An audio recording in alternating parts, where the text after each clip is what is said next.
apa regulasinya Pak untuk carbon capture and storage? Simple sekali Pak pertanyaan saya Pak. Mohon dijawab Pak.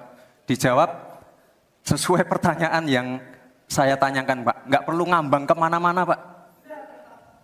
Terima kasih. Baik, cukup ya Pak ya. Kita lanjutkan, silakan Pak Mahfud. Jadi begini Mas Gibran, di dalam ilmu hukum,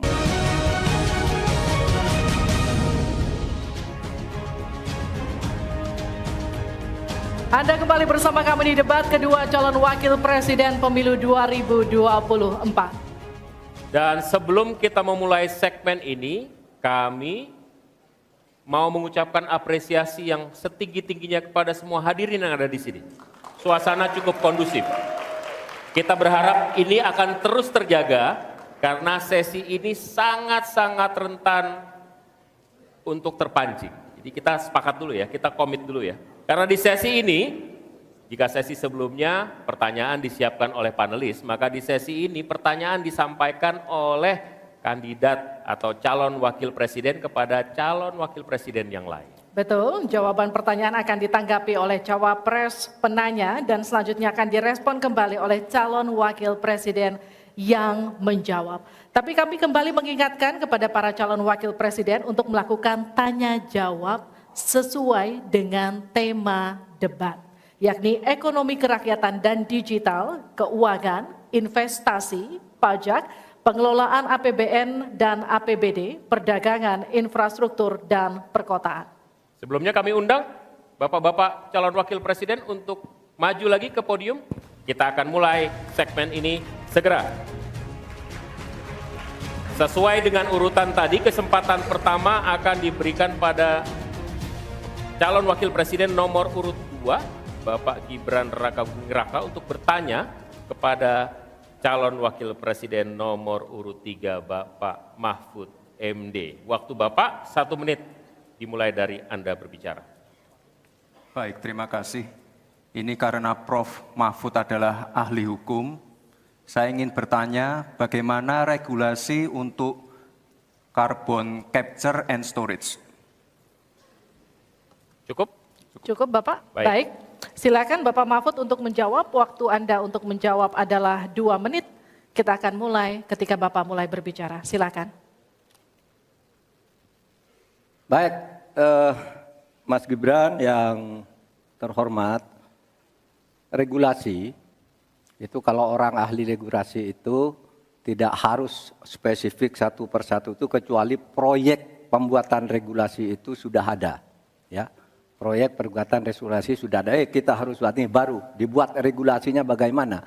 Bagaimana cara regulasinya? 1, membuat naskah akademik dulu. Naskah akademiknya apa? Naskah akademik itu kalau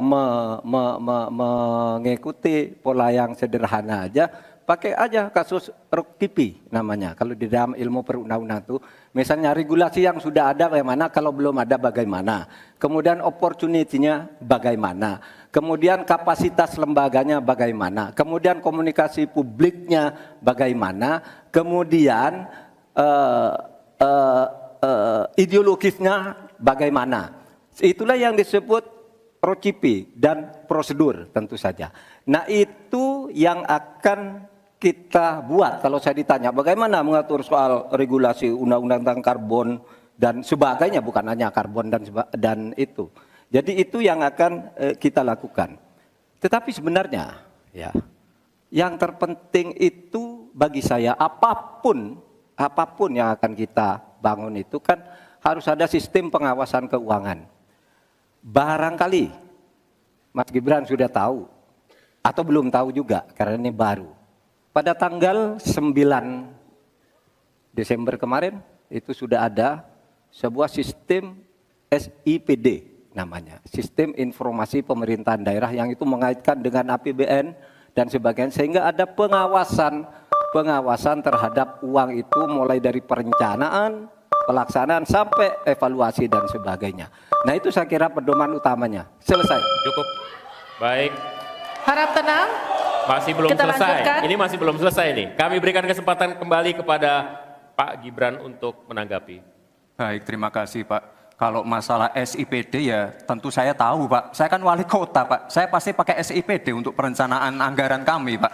Tapi kembali lagi ke pertanyaan saya Pak. Pak Prof. Mahfud menjawab 2 menit. Tapi pertanyaan saya belum dijawab sama sekali Pak. Apa regulasinya Pak untuk carbon capture and storage? Simple sekali Pak pertanyaan saya Pak. Mohon dijawab Pak. Dijawab sesuai pertanyaan yang saya tanyakan Pak. Nggak perlu ngambang kemana-mana Pak. Terima kasih. Baik, cukup ya Pak ya. Kita lanjutkan, silakan Pak Mahfud. Jadi begini Mas Gibran, di dalam ilmu hukum, misalnya saya tanya kepada Anda sekarang ya, bagaimana cara membuat aturan tentang antariksa nasional? Anda pasti tidak tahu. Jawab sekarang coba kalau pasti tidak tahu. Karena Harap tenang. karena hukum itu perlu masalahnya dulu apa yang mau dibuat. Itulah kemudian dibuat naskah akademik menurut peraturan yang sekarang ada. Di dalam Perpres itu disebutkan buat naskah akademik. Nah, akademik itu nanti dinilai bersama lalu dibahas gitu rame-rame. Nah, naskah akademik itulah yang akan menentukan bagaimana prosedur, kemudian bagaimana sebenarnya materi-materi yang diperlukan untuk itu. Apakah ini sudah ada yang ngatur cuma namanya berbeda atau tidak. Nah itu semua kalau Anda tanya gimana sih cara membuat peraturan, ya gampang, sesederhana itu aja. Kalau Anda ditanyakan hal baru, jadi buat naskah akademik kita diskusikan. Nah itu sebuah prosedur karena Anda bicara membuat hukum. Selesai. Baik. Tenang. Harap tenang. Kita lanjutkan. Kalau tadi kita sudah melihat bagaimana calon wakil presiden nomor urut 2 berhadapan dengan calon wakil presiden nomor urut 3, kini adalah kesempatan untuk calon wakil presiden nomor urut 3 berhadapan dengan calon wakil presiden nomor urut 1. Silakan Pak, waktu Anda. Bertanya 1 menit. Kami persilakan Pak Mahfud. Baik, Bapak Cawapres Pak Mohaimin, saya melihat ya visi di dalam visi misi Anda itu ada rayaan ICOR 45. Efisiensi akan meningkat. Nah, Pak, kalau itu bisa dicapai seperti di tahun 89, 91, maka pertumbuhan ekonomi kita ini bisa mencapai 7% loh. Kalau 4 saja, Anda punya visi targetnya itu ekornya 4 sampai 5. Padahal pertumbuhan dengan 4 saja itu bisa 7% pertumbuhan ekonomi nasional. Sehingga dengan demikian saya kok jadi ingin tahu kenapa di dalam visi misi Anda tingkat pertumbuhan yang ditargetkan hanya 5 sampai 65. Kok tidak berani 7? Kalau 4 apalagi sampai 5 seharusnya berani sampai 7. Selesai. Silakan waktu Anda 2 menit. Terima kasih. Kalau membuat target pertumbuhan bisa saja 7-8% bisa saja. Tetapi yang ingin kita wujudkan adalah pertumbuhan yang berkualitas dan inklusif. Di mana setiap pertumbuhan itu memiliki apa yang disebut sebagai dampak langsung di dalam penyerapan tenaga kerja, di dalam peningkatan pendapatan masyarakat, di dalam satu percepatan pemerataan pembangunan. Target 5,5 sampai 6% itu dengan kalkulasi agar kalau kita tidak terlampau realistis, kita khawatir ujung-ujungnya utang luar negeri lagi. Utang luar negeri yang terlampau banyak ini mengakibatkan beban bukan hanya pemerintahan hari ini, tetapi juga anak turun kita akan mengalami banyak beban utang yang panjang. Salah satunya adalah bagaimana agar APBN kita sehat. Sekarang saja prosentasi 3.000 triliun APBN aja untuk membayar utangnya cukup tinggi. Sehingga mengurangi tidak kurang dari 20% APBN kita untuk membayar utang luar negeri. Sehingga target yang berjumlah 5,5% sampai 6,5% itu realistis yang akan tidak membebani bagi proses pembangunan kita di masa yang akan datang. Di sisi yang lain kita pasti tahu bahwa salah satu syarat-syarat pertumbuhan yang bisa sehat itu adalah apabila investasi yang masuk juga tidak menjadi beban baru bagi pembangunan nasional kita. Apa beban baru itu? Yaitu tingginya tanggungan bunga-bunga yang harus, terutama kalau utang G2G, yang menjadi beban berat bagi APBN kita hari ini dan di masa-masa yang akan datang. Cukup Bapak? Baik, selanjutnya dipersilakan untuk Pak Mahfud MD untuk kembali menanggapi, waktunya 1 menit, silakan Bapak. Ya begini Pak, kami Ganjar Mahfud itu mentargetkan pertumbuhan ekonomi kita itu 7%. Itu hitung-hitungannya mudah, tadi saya sudah sebut di pertama. Betapa saya menyelamatkan korupsi yang diurus kantor langsung saya aja 677 triliun. Itu kalau dibagi ke UMKM, itu luar biasa. Kemudian yang ditemukan oleh ICW sejak tahun 2014 yang sudah inkrah korupsi itu berapa? 233,7 triliun. Nah ini kalau kita pangkas melalui penegakan hukum yang benar, ini bisa mencapai 7. Tapi Anda menyimpang dari rumus yang selama ini terjadi. Kalau Anda berani dengan ekor 4 saja, Anda pasti bisa 7%. Pasti bisa 7%, apalagi 4 sampai 5. Lah ini Anda menargetkan segini, tapi pertumbuhan ekonominya cuma 5,6. Secara matematis agar kurang cepat selesai. Silakan ditanggapi. Harap tenang. Ditanggapi Ya. Pak Muhaimin. Tentu saya sangat setuju, bukan hanya pemberantasan korupsi yang membawa pemasukan bagi APBN kita, menjaga kebocoran APBN kita, tetapi juga pendapatan negara bukan pajak yang juga menjadi bagian dari andalan. Akan tetapi kita juga harus realistis bahwa 7% itu bisa jadi cuma omong kosong, di mana kenyataannya setelah APBN kita jalan sampai hari ini aja 5% yang diterapkan oleh pemerintah hari ini juga masih mengalami banyak kontraksi. Dalam arti utang luar negeri masih menjadi andalan utama, sekaligus kita juga menyaksikan bagaimana 5% itu realnya di lapangan tidak sampai 5%. Sehingga saya khawatir kalau target 7% itu dipaksakan, ujungnya bukan pertumbuhan yang sehat, tetapi pertumbuhan semu yang keropos.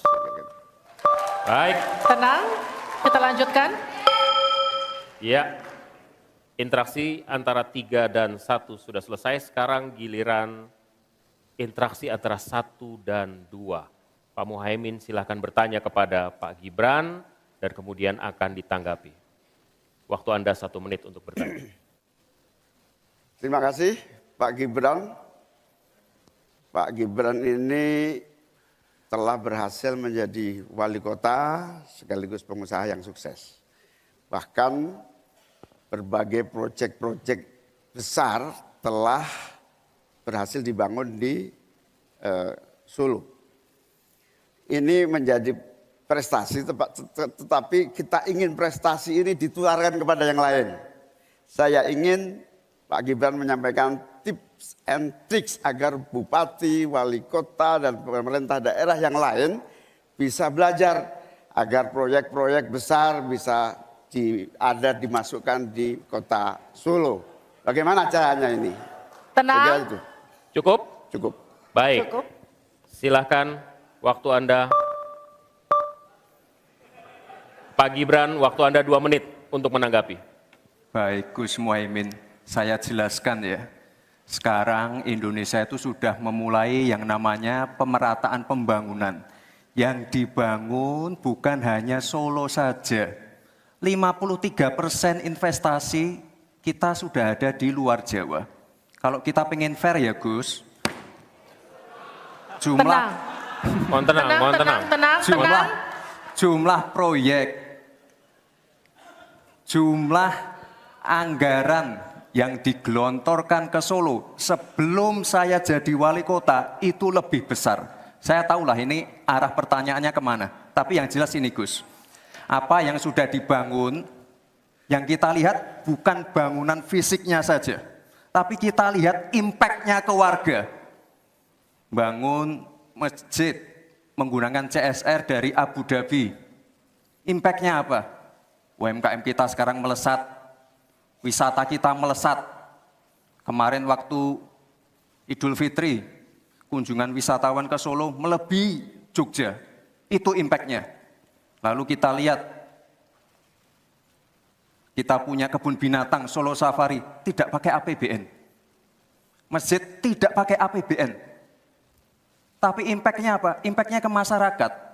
Jadi yang kita lihat ini Gus, tidak perlu tendensius seperti itu. Kita lihat impact-nya ke warga seperti apa. UMKM meningkat, kesejahteraan meningkat, lapangan pekerjaan terbuka. Itu yang kita lihat Gus. Jadi tidak melihat, oh ini di anak emaskan. Enggak. Pemerataan pembangunan itu sudah terjadi di mana-mana, bukan hanya di Solo. Dan itu fakta loh Gus. Proyek di Solo sebelum saya menjabat itu lebih banyak. Fakta itu. Terima kasih. Harap tenang, kita akan lanjutkan. Masih lanjut ini. Silakan Pak Muhaimin untuk menanggapi, waktunya 1 menit. Ya, yang saya tanyakan belum dijawab. Tenang. Saya itu tanya tips and triknya agar investasi ataupun proyek-proyek besar bisa di sana.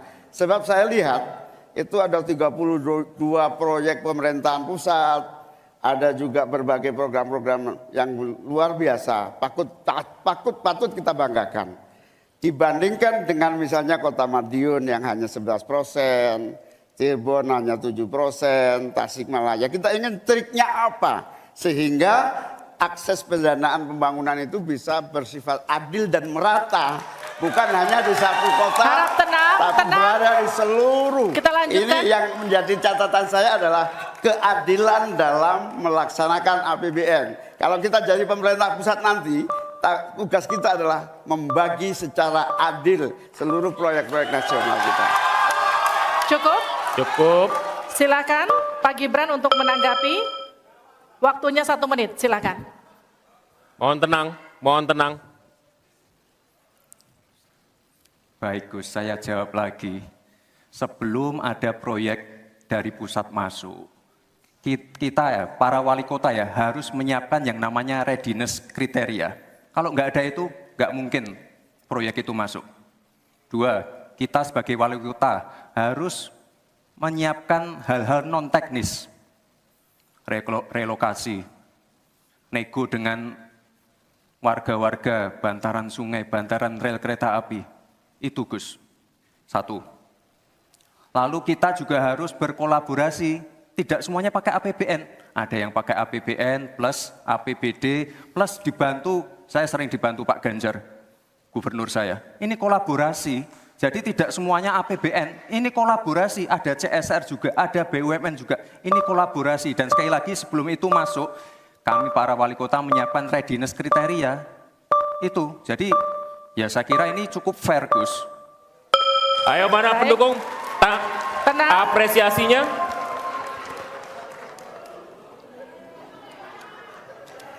Kita berikan apresiasi untuk seluruh calon wakil presiden malam hari ini. One on one, sesi pertama sudah lewat, masih ada 1 segmen lagi.